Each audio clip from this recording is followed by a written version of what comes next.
Mark సువార్త 14వ అధ్యాయంలో మనం ఇద్దరు వ్యక్తుల్ని ఎదుర్కొంటాం. ఒకళ్ళు పేతురు, ఇంకోళ్ళు ఇస్కరియోతు యూదా. యేసయ్య తన శిష్యులతో చెప్తారు, మీలో ఒకరు నన్ను అప్పగిస్తారంటే శిష్యులు బాధపడుతూ, ప్రభా నేనా అని అడిగినప్పుడు యేసయ్య అంటారు, నాతో పాత్రలో చెయ్యి ముంచిన వాడే అంటే అది ఇస్కరియోతు యూదా. యేసయ్య ఆ మాట చెప్పినప్పుడు ఇస్కరియోతు కూడా విన్నాడు.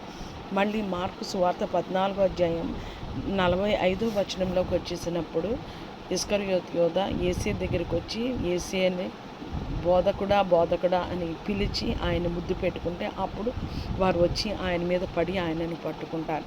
అప్పుడైనా ఇస్కరియోతు యూదా పశ్చాత్తాపడి ఉంటే యేసయ్యని ముద్దు పెట్టి యేసయ్య ఎలాగ క్షమించునేవారో మనకు తెలీదు. ఇప్పుడు పేతురు విషయానికి వస్తే పేతురు అంటాడు, ప్రభా ఎవరు అభ్యంతరపడినా నేను అభ్యంతరపడని, నీ కొరకు చనిపోవాల్సి వచ్చినా అని అంటాడు. అప్పుడు యేసయ్య అంటారు, కోడి 2 మార్లు కుయ్యక మునుపు నువ్వు 3 నన్ను నేను ఎరుగును అని అంటావు, నువ్వు బొంకుతావు అని అంటే పేతురు అలాగా జరగదని అంటాడు. కానీ యేసయ్య ఎప్పుడు అబద్ధం ఆడరు కదా. కోడి 2వసారి కూసినప్పుడు పేతురు అప్పటికి 3వసారి బొంకాడు.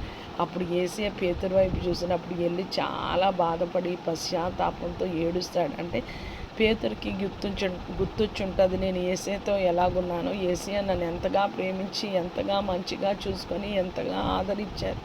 మన జీవితంలో కూడా అంతే.